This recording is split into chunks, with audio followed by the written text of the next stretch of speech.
Muito bem, a partir de agora nós falamos direto do estúdio da Rádio Bandeirantes Campinas. Vocês sabem, o nosso espaço oficial das entrevistas especiais. E no dia de hoje nós vamos falar de uma empresa que é muito querida dos brasileiros. A gente vai receber com muito carinho Gilson Gomes de Oliveira. Ele é vice-presidente de operações da rede Outback Steakhouse no Brasil.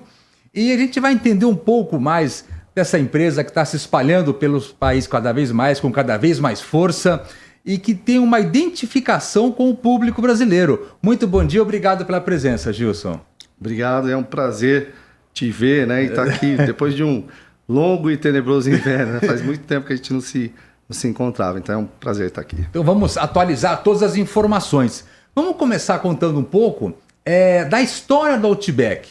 É uma empresa que tem uma rede, né, de alimentos e que ela tem uma identificação com o espírito australiano, mas queria saber quando ela começou, e me parece que foi nos Estados Unidos, né?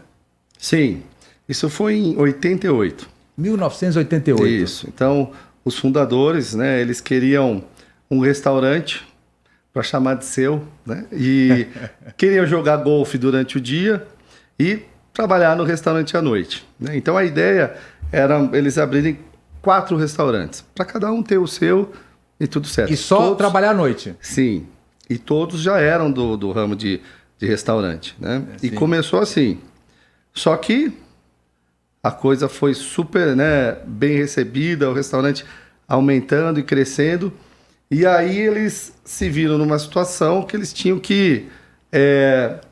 como é que eles iriam fazer esse crescimento só com os 4 sócios, se a ideia era cada um ter um restaurante. E foi daí que eles tiveram a ideia de colocar um sócio gestor para cada unidade que eles fossem abrindo. Então, é um modelo que nós também trabalhamos hoje no Brasil. Então, em cada unidade existe um sócio gestor que cuida de cada operação de cada restaurante. E o tema, na época, em 88, não sei se você já assistiu, você é novinho, mas acho que você já assistiu aquele filme Crocodilo Dundee. Sim, sim. Então, estava na época, no auge, né, em 88, e era o filme, né, daquele australiano e tal. Então, eles sabiam que quantos americanos poderiam ir até a Austrália, né? Poucos, né? Sim. Então, eles falaram, por que a gente não traz a Austrália para cá? E estava na moda também as redes, né, norte-americanas, com restaurantes tematizados, né? Hard Rock Café, Planet Hollywood e tal. Então, o Outback entrou, né, com esse tema australiano, mas o restaurante é americano, assim como a cozinha também. E ele começou em 1988. Isso, em Tampa, na Flórida. Em Tampa, na Flórida. Isso. Quantos restaurantes tem hoje nos Estados Unidos, a rede? Mais de 1.000 restaurantes. Só nos Estados Unidos? Só nos Estados Unidos. Mais de 1.000 restaurantes. E quando que essa rede desembarcou no Brasil? Porque teve um início aqui, enfim, eu imagino que se avaliar a história desde o início, quando chegou por aqui, as expectativas foram superadas. Mas quando que desembarcou por aqui? Nós chegamos aqui em 1997. 97. Há muito tempo atrás. Sim. E aí começamos, a primeira loja foi na Avenida das Américas, no Rio de Janeiro. Essa foi a primeira unidade. E depois fomos para São Paulo, em Alphaville, mais um em Morumbi, né, terceiro restaurante em São Paulo, e fomos, Rio de Janeiro. E onde começou a minha história foi no 6º restaurante, que foi o primeiro restaurante fora desse eixo, Rio-São Paulo, que foi em Campinas, no shopping Iguatemi no ano 2000. Em 2000. Você, se eu não me engano, começou sua carreira, ligada a alimentos e bebidas, na implantação do Wet n Wild aqui em Louveira, se eu não me engano. Você que implantou na inauguração ali do parque esse setor, não foi isso? Sim. A gente, na verdade, minha história começou um pouquinho antes. Sim. Então, eu estudava no Pio 12, né? Olha, no Pio 12. Na Kidaban e tal. E o McDonald's tinha isso aí, como você é novinho, eu acho que você não sabe também. Mas amigo é para essas coisas, né? Em 86, inaugurou o McDonald's aqui em Campinas. E em 87 eu comecei a trabalhar lá. tinha 15 anos. Aliás, o McDonald's ele é um formador, né? Quando se pensa em comida, alimentos e bebidas, assim, essa formatação dele é uma escola, né? Sim, não, sem dúvida. Até hoje, né, forma muitos profissionais aí para o ramo de restaurantes, né? Então, eu saía do Pio 12 final da tarde, descia ali, passava pelo Bosque e tal, até chegar no McDonald's, trabalhava. Ali na e à Norte-Sul. noite, na Norte-Sul. E meus pais moravam ali na Avenida Guarani, atrás do Guarani, então era pertinho, né? Daí eu saía do McDonald's e ia para casa à noite. E assim era a minha rotina. E começou em 87 como atendente em lanchonete no McDonald's. E aí, né, fui para os Estados Unidos, continuei trabalhando no McDonald's lá, cresci também profissionalmente lá, fui gerente de unidade do McDonald's nos Estados Unidos. E em 95 eu voltei pro Brasil. Sim. E aí fiz um monte de coisa, dei aula de inglês, aquelas coisas, né? Tentando se encontrar. E em 97 foi quando minha história começou com o Wet n Wild, que eu desenvolvi toda a área de alimentos e bebidas, né? Sim. E inclusive uma coisa muito bacana, né? Até agradecendo também o Alain Baldatti, que hoje é o proprietário do Parque Aquático, ele fez um livro, né, de 25 anos de comemoração. E lá tá a nossa história, tem foto minha lá, é muito legal. Todos os fundadores, né, do Parque Aquático. Mas a minha história no Brasil, realmente, na área gerencial, foi realmente no Wet n Wild. E aí, em 2000, comecei a conversar com o Salim, na época, que era o presidente... Salim Marum? Salim Marum, finado Salim Marum. E aí começou o namoro ali em 2000. E aí em setembro de 2000 nós abrimos no Iguatemi, Campinas. Então era a 6ª unidade no país, a primeira fora do eixo Rio-São Paulo. E eu queria aproveitar, eu ia falar mais para frente, mas já podemos falar agora, sobre essa formatação. Você então era o sócio local aqui. E que todas as casas, cada um de vocês que forem até um Outback, qualquer que seja, você vai ver na porta ali o nome do sócio local. E isso dá um senso de pertencimento que poucas empresas oferecem. Aliás, o Outback é muito conhecido também pelo plano de carreira que ele coloca à disposição dos seus funcionários. Muitos desses sócios locais hoje, eles iniciaram sua carreira em restaurantes dos cargos mais simples e que hoje tiveram realmente a oportunidade de virarem sócios, né? Sim, isso é muito legal. Hoje 95% dos nossos sócios vêm de dentro. Então eles realmente conseguem enxergar esse plano de carreira. Na realidade. Na realidade. Então eu não tenho dúvida que isso realmente é o que motiva, né, aos nossos Outbackers, né, que é um modo carinhoso da gente chamar os nossos colaboradores, mas então os Outbackers, eles realmente acreditam nesse plano de carreira e eles veem acontecendo, né? Sim. Então a Márcia, que é a minha sócia regional, ela fez parte da primeira equipe dos atendentes, né, de restaurante, e hoje ela é minha sócia aí, que cuida de 14 restaurantes aí pelo interior, né? Então, porque o Gilson, hoje ele é vice-presidente de operações. Mas ele começou como sócio, me corrija se eu estiver errado, Gilson, como sócio ali da unidade do Shopping Iguatemi. Depois começou a cuidar de outras unidades na região, virou, enfim... Sócio regional, né? Sócio regional, até chegar ao cargo de hoje. Mas é esse processo que se inicia e que dá oportunidade para a maioria das pessoas que trabalham na rede, né, Gilson? Exatamente. Em 2009, que eu comecei a expansão para o interior de São Paulo, né? Então a gente abriu no Shopping Dom Pedro, depois fomos para Ribeirão Preto, São José dos Campos.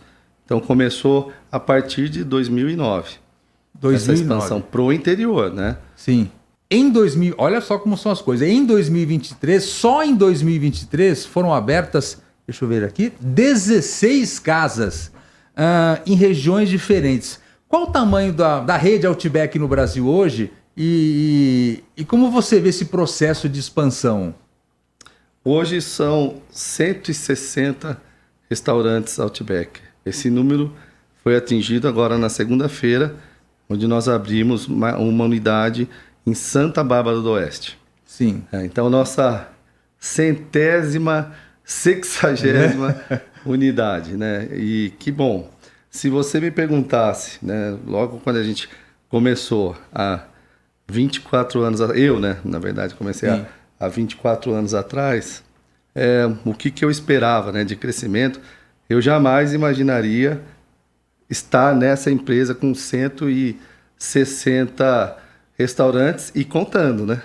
E contando. Não para por aqui. Então, é um motivo de muito orgulho, né, de muita satisfação saber que você construiu essa história com tanta gente aí que nos ensinou, né? Eu digo o Salim, o próprio Mauro, né? Que hoje é o nosso presidente, o Peter Rodenbeck, que para mim é o papa, né? Da alimentação no Brasil, Sim, né? De sim. restaurantes. Ele trouxe o McDonald's para o Brasil, trouxe o Outback, trouxe o Starbucks, né? Então, poder trabalhar com essas feras, né? É um motivo de muito orgulho e muita satisfação.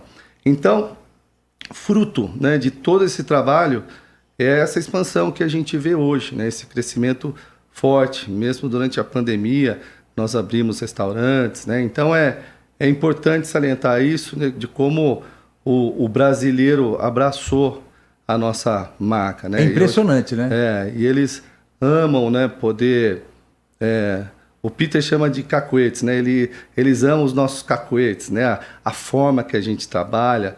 Então, todos os clientes querem ir para o nosso restaurante e ter o seu momento Outback. Então, é uma responsabilidade grande, né? Sim. Que a gente não pode errar, né, em oferecer o momento Outback para todos os nossos clientes. E esse espírito de festas permanece diariamente lá, né? Muita gente usa o Outback ou lembra do Outback também para comemorações, né? Isso que é legal. Sim, sim. E no Outback é um motivo de celebração, né?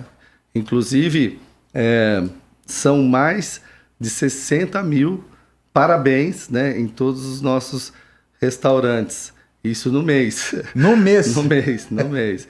Então, muito parabéns para você aí ao longo, né, em todos os nossos restaurantes aí, Brasil afora. Mas é muito legal ter esse reconhecimento.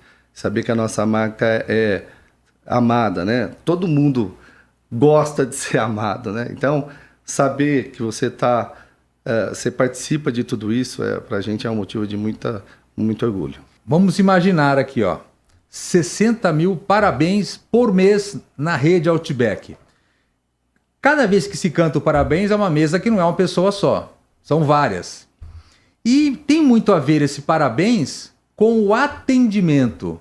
Elas se sentem à vontade e a casa oferece a qualidade de atendimento que é tão reconhecida no Outback, também por detalhes como esse. Veja você, cantar o parabéns essa quantidade de vezes por mês, oferecida pelo Outback, enfim... Quem está lá faz a comemoração junto, recebe lá uma sobremesa, uma lembrança, enfim. Isso é muito legal e por um detalhe de atendimento gera esse fluxo. Isso que é impressionante, né? E o desafio é justamente esse, né? Imagina que a pessoa está ali comemorando o único dia que ela tem, né, no ano que é dela. Então a gente não pode errar, né? Então, e é espontâneo, você vê que é genuína a forma que os Outbackers eles vão lá e cantam aquele parabéns. E cada restaurante tem a sua forma de cantar, de fazer, né? Uns dão umas inovadas e tal, já chegam até ter pandeiro, sabe? A turma se anima. Mas não exagera mesmo e tal. Mas é legal, porque isso é deles, né? Sim. E a gente incentiva muito isso, essa espontaneidade, né? Deles fazerem... É como se eles estivessem recebendo a visita mais querida na casa deles, né? Sim. Então, essa é a essência da coisa. Então, a gente deixa a coisa fluir. Tem dado muito certo. O Outback, Gilson, ele faz parte do grupo Blooming Brands, que além do Outback tem outras marcas. Qual que é o tamanho desse grupo hoje no Brasil? No Brasil, hoje nós temos a marca Outback, né? E são 160 casas. 160 casas. E a próxima é em Itu. A próxima na região é em Itu. Na região. Nós vamos abrir. O próximo restaurante vai ser em São Paulo. São Paulo. Mais uma unidade em São Paulo. E depois Porto Alegre. Vai rodar Santa até chegar em Itu. Vamos rodar bastante aí pelo Brasil. Ainda bem, né? Mas são 16 Abrátios. A rede Abratio também, que é de cozinha italiana. Isso, de cozinha italiana. E 2 Ozzy Grills. Sim. A rede começou, a Ozzy Grill começou com a gente no meio da pandemia, só Sim. com o delivery, né? E hoje já são mais de 100 unidades no Brasil e 2 unidades físicas. A proposta inicial era ser Delivery. e isso. Agora abriram as 2 primeiras casas físicas. Isso, né? uma em São Paulo e outra no Rio de Janeiro. E com certeza estaremos também com uma expansão de Ozzy Grill. E é importante, né, frisar que Ozzy Grill é focado na proteína do frango, né? Então, pratos com mais fast food, né? Sim. Hambúrgueres e pratos focados na proteína do frango. Nós estamos ainda acompanhando algumas consequências da pandemia. E, obviamente, que o setor de bares e restaurantes sofreu bastante, como diversos outros, enfim. E como é que a gente poderia avaliar aqui, Gilson, assim, as consequências? Se a gente olhar para trás agora, quais as principais consequências que essa pandemia deixou e que vocês hoje convivem até hoje? Porque exigiu uma mudança muito rápida, acho que uma digitalização muito rápida, né? Inclusive, o Ozzy aí foi uma consequência disso também, né? O crescimento dele. Sim. A gente, do dia para a noite, né? A gente Tipo teve que isso. se reinventar. Então, o que na época representava 3% do nosso faturamento. É isso que eu ia perguntar. Antes eram 3% só a venda online. E daí, do dia para a noite, virou 100%, né, do nosso faturamento. Então, a gente teve que reaprender, né? Ou reaprender, não. Aprender muitas coisas. Não só com a pandemia, né? Todos os protocolos. A convivência com aquela situação. Né? Então foi uma época, né? Como nós sabemos, uma época muito difícil. Mas a gente, nós fomos abrindo mais e mais restaurantes no delivery, porque antigamente nós tínhamos um plano de expansão bem moderado, né? Mas do dia para a noite a gente decidiu realmente instalar em todos os restaurantes o delivery. Então, isso foi realmente um desafio muito grande. Mas em 2, 3 semanas nós conseguimos fazer isso. E o desafio você começar uma operação de delivery num restaurante que não operava com delivery e fazendo isso à distância. Como eu falei, os protocolos, né, que a gente tinha que obedecer por conta do confinamento. Então, realmente foi um desafio muito grande, mas conseguimos. E fruto disso, o Ozzy Grill realmente começou com essa ideia de oferecer, né, um outro estilo de restaurante, mas aproveitando toda a nossa estrutura, e tem dado muito certo. E se a gente pensar aqui na mudança de comportamento do consumidor de hoje, porque acontecia antes, o que vocês principalmente sentem, hein? Voltou ao normal, ao que era antigamente, ou o comportamento até dentro do restaurante mudou? O que vocês têm de percepção? A gente vê, e até eu vou falar, né, o que eu noto no dia a dia dos restaurantes. As pessoas tendem a ir para casa mais cedo, né? Tanto que se você for analisar as cidades, assim, o povo mais da noite, eles estão indo para casa um pouquinho mais cedo. Então isso a gente nota também nos restaurantes. Era uma exigência durante a pandemia, mas que acabou ficando. E eu acho que as pessoas também estão optando por ficar mais em casa, né? Quem sabe fazer uma confraternização em casa.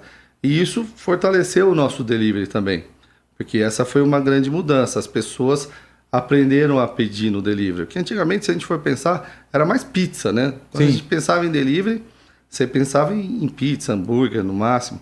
Mas hoje você pode pedir um cardápio, né, quase completo de todos os restaurantes no delivery, né? Então, não preciso nem falar das plataformas que hoje existem, né? O próprio iFood. Então, ficou muito fácil. Da palma, né, no celular, você consegue fazer um pedido e tudo de forma digital, né? E meia hora depois está chegando o pedido já na sua casa. Então, e chega com qualidade, coisa que antigamente era mais difícil, né? Exatamente. Então, imagina o nosso desafio, né? Até para criação de todas as embalagens, os novos procedimentos. Então, realmente, foi e é um desafio grande, né? Porque você imagina fazer um alimento e servir ali a poucos metros de distância no restaurante é uma coisa. Já não é fácil. Já é um desafio grande. Imagina você realmente transportar, né? Viajar com esse produto e chegar com qualidade na mesa do cliente. E o que a gente quer, né? E o que a gente trabalha para isso é que o cliente tenha uma experiência Outback na sua casa, né? Então, a gente manda com cada pedido, até falando como ele deve cuidar dos produtos, né? Para ter a mesma experiência do que no próprio restaurante, até a seleção musical que ele pode escolher pelo Spotify, né? Para ele se sentir dentro do restaurante. Então, assim, a gente tenta ao máximo que ele consiga replicar a experiência do Outback na sua própria casa. E se a gente pensar agora no segmento, de restaurantes, alimentos e bebidas, enfim, de forma geral, qual que é o momento dele hoje? Já voltou ao que acontecia antes? Melhorou, piorou? Como é que está em geral? Não o Outback, mas o segmento em geral, ô Gilson. O que a gente vê é que está voltando aos poucos, né? Quando você conversa com outros proprietários de restaurantes e com o público em geral também, você vê que as pessoas estão voltando aos hábitos antigos, né? E o brasileiro, né, diga-se de passagem, ele gosta de estar junto, né, de poder comemorar. Então, acho que você deve estar percebendo isso também, seus amigos te chamando mais para sair, fazer uma confraternização. Estamos sem ritmo de jogo, mas estamos voltando, né? Exato. Então, foi, né, infelizmente, foi um momento que todo mundo passou, né? Os hábitos mudaram. Hoje você vê até a questão do trabalho, né? Sim. A gente aprendeu a trabalhar com home office. Então hoje você consegue fazer reuniões de forma digital, né? De onde você estiver, você abre o seu celular ou o seu computador e você faz uma reunião. Então, isso tudo não existia antes, né? Sim. Então a pessoa tinha que ir até o seu local de trabalho, às vezes 1, 2 horas, né, de trânsito para chegar lá, para fazer uma reunião. Então, você vê que o digital, cada dia mais, faz parte da nossa vida. Mas não dá para ficar só no digital quando você quer o calor humano, né? Você quer ver pessoas. Então, isso está voltando aos poucos, mas ainda não está como era antes da pandemia. Se a gente pensar agora no plano de expansão, qual que é o plano de expansão da rede Outback no Brasil? Não só para 2024, para os próximos anos. O que vocês têm, o que vocês vislumbram para frente aí? Eu não posso divulgar, né, nosso plano de expansão, mas eu posso te garantir, né? A gente vai continuar crescendo fortemente no Brasil e a gente sabe que a economia está um pouco contida, né? Então, quando a gente fala de um PIB aí esperado de menos de 2%, né, 1,75%, então realmente não dá para você sonhar tão alto assim, mas acreditando, né, nos nossos fundamentos, né, acreditando em tudo que a gente tem na mão, a gente com certeza vai investir bastante e de forma constante aí todos os anos para crescer, né, não só o Outback, mas assim como o Ozzy Grill e também o Abbraccio aqui no Brasil. Eu queria agradecer a presença, então, no programa de hoje. Gilson Gomes de Oliveira, ele é vice-presidente de operações da rede Outback no Brasil. Muito obrigado e até a próxima, viu, Gilson? Obrigado pelo convite. Daqui a pouco a gente volta. Não saiam daí! Bandeirantes.